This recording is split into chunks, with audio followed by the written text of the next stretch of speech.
오늘은 노후에 대해서 말씀을 드리도록 하겠습니다. 제가 제목을 노후는 우리의 미래다라고 이렇게 적어놨는데 제가 쓴 책에도 이제 이런 식으로 챕터 제목을 달았습니다. 누구나 이 어떤 노후라는 것들은 조기 사망의 어떤 이런 경우만 아니라고 하면은 누구나 다가올 수 있는 이런 당연한 부분이기 때문에 우리의 미래라고 표현을 했고요. 우선은 미래 설계, 모 금융기관은 미래 설계하면 연금이라든지 은퇴에 대한 부분에 특화해서 말을 하지만 제가 말하는 미래 설계는 미래에 대한 계획들을 짜는 걸 말합니다. 그걸 먼저 살펴보고 이어서 이제 이런 노후에 대해서 살펴보도록 하겠습니다.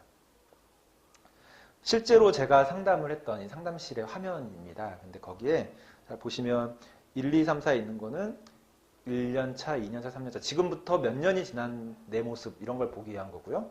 그 다음에 2012라고 조그맣게 보여요. 중간에. 그는 연도인데 연도 2012년, 13년, 14년. 그 밑에는 나이가 있습니다. 이 사람은 85년생에 2012년도에 저를 만나신 분인데 저거 뭐 적어놨냐면요. 이제 내 소득이 대충 어떻고 나는 이제 앞으로 1년 후에, 2년 후에, 3년 후에 이런 계획이 있습니다를 한번 미리 생각을 해보는 겁니다. 상담 끝나고 나니까 이렇게 많은 게 적혀 있어요. 자세히 보려고 하지 마세요. 이거는 다른 분들의 계획이잖아요. 미래고. 근데 보시면 중간에 고령 사회가 되고 초고령 사회가 되고 이런 얘기들도 좀 있고요. 그 다음에 나는 결혼을 이때 2, 3년 사이에 할 겁니다. 그리고 결혼자금 이 정도가 필요해. 막 이런 부분도 있어요. 근데 나 이때 결혼 한 3, 4년 후에 4, 5년 후에 하려고 했는데 그때는 이 회사의 특성상 지방 근무를 필수적으로 해야 되는 겁니다. 지금 만나고 있는 여자친구랑 결혼하려면 그 전에 하던가 뭔가 조치가 필요하겠죠. 이걸 이제 한 번씩 스스로 작성을 해보다 보니까 저 맨 밑에 애가 하나 생기네요. 결혼 이후에. 그럼 초등학교, 중학교, 고등학교 이때쯤에는 어떻게 되겠네요. 이런 얘기들을 스스로 생각을 해보는 건데 엑셀 같은 걸로 한번 정리해 보시면 재밌을 거예요. 거기에는 가족, 특히나 배우자와 자녀가 있는 분들은 본인 나이뿐만 아니라 배우자와 자녀의 나이도 같은 연도, 같은 연차마다 함께 표기를 하고 혹은 부모님 연세도 같이 표기를 하시면서 보시면 생각보다 계획을 짜는데 용이하실 거예요. 그런데 여기서 이 계획의 끝은 항상 은퇴, 퇴직, 노후죠. 한번 그거와 관련된 화면 하나를 보여드릴게요. 제가 좋아하는 화면입니다. 한 번 더 갈까요? 굉장히 빠르게 어느 순간 저기서는 꽃다운 나이가 되었지만 또 빠른 속도로 또 나이가 들어간다는 거죠. 누구나 멀리 있는 미래라고 생각하지만 생각보다 은퇴, 노후, 퇴직 굉장히 빨리 다가옵니다. 자, 은퇴는요 여러 가지 표현을 할 수가 있는데 기본적으로 저는 이렇게 말씀을 드립니다. 우리는 평생 살아가면서 다양한 소득들을 만들어갈 수 있어요. 근데 근로소득이나 사업소득이 모두 끝나는 시점, 이 두 소득의 특징은 내 몸뚱아리를 가지고 만든 소득이에요. 이게 끝나는 시점을 은퇴라고 말씀드릴 수 있습니다. 우리가 이런 소득들을 평생 가지고 갈 수 있는데 이 두 개가 사라지는 시점이죠. 이때부터는 자산소득으로 뭔가를 만들어가고 대체해야 되죠. 물론 부모님을 잘 만나면 상속받고 증여받은 걸로 잘 노후 대비가 될 수도 있습니다만 저처럼 많은 분들은 또 그렇지 못하실 거기 때문에 다른 소득을 가지고 이런 은퇴에 대한 대비를 한다. 즉 소득원의 관점에서 보면 이렇다는 얘기고요. 금융소득에는 이자 배당 소득을 말하고 또 연금 상품을 통한 연금소득, 국민연금이 대표적이고요. 그 다음에 임대, 월세 받아서 이렇게 수익형 부동산으로 가는 임대소득들이 대표적일 겁니다. 각각 소득들이 다 약점들이 있어요. 그래서 그 약점들을 감안해서 소득을 좀 분산해서 가져갈 필요가 있습니다. 연금 설계라고 한번 표현을 해보겠습니다. 연금의 3층 구조라는 표현을 많이 유행했다가 요새 5층 구조가 됐는데 연금 설계는요. 연금 상품을 어떤 식으로 준비해 가느냐에 대한 전략입니다. 자, 은퇴 설계는요. 연금 소득을 포함해서 전체적으로 나는 노후 때까지 어떤 소득을 배치할 것인가에 대한 고민들입니다. 더 폭넓은 개념은 노후 설계, 은퇴 설계죠. 자, 연금 설계를 좀 볼 거예요. 이제 상품에 대한 건데 개개의 상품에 대해서 자세히 해서 볼 건 아니고요. 세 가지를 먼저 보겠습니다. 공적연금 하면 국민연금, 공무원연금 이런 것들이죠. 기본적인 생활을 이걸로 영위를 할 수 있다라는 건데 이제 국민연금공단이나 이런 데서 이제 보면 자료가 잘 나와 있고요. 나의 소득도 미리 파악할 수가 있는데 다만 국민연금 기준으로 말씀드리면 5년 단위로 지금 받는다고 가정했던 그 소득이 줄어들 수가 있어요. 이 재정계산제도라고 적어놨는데 이제 그 보건복지부 장관이 5년 단위로 향후 70년의 연금 재정 상태를 미리 계산을 해가지고요.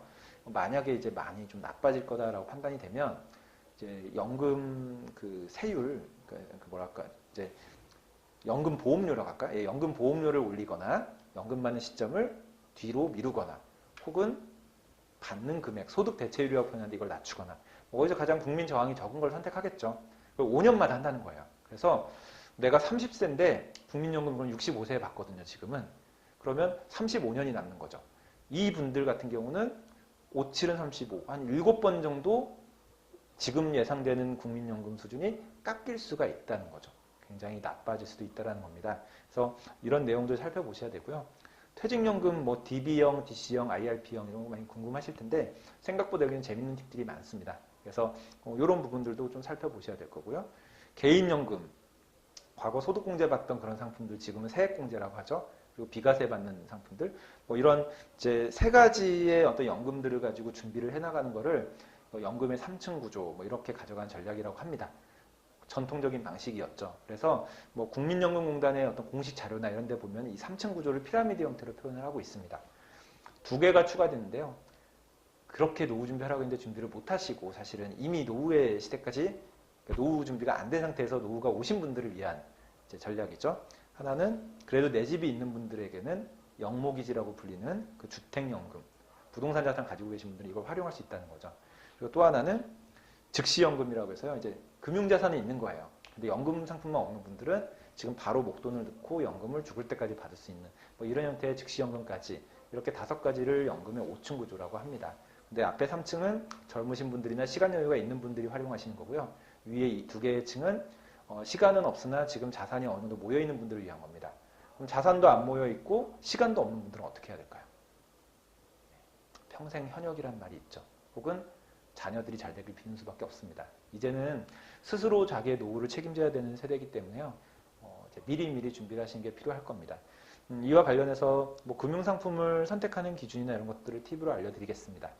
뭐 투자 성향이 또 공격적이신 분도 있고 보수적이신 분들도 있고요. 또 여러 가지 내가 내 마음대로 할 수 없는 제약 조건이 있을 수 있는데요. 어쨌든 중요한 건 목표 달성, 내가 갖고 있는 여러 가지 은퇴나 다른 목표를 위해서 자금이나 어떤 조건, 돈이 부족하다라고 하면 어떻게 해야 될까요? 재무설계사가 해줄 수 있는 건 아래 4가지 처방 중에 하나나 2개 이상의 처방들입니다.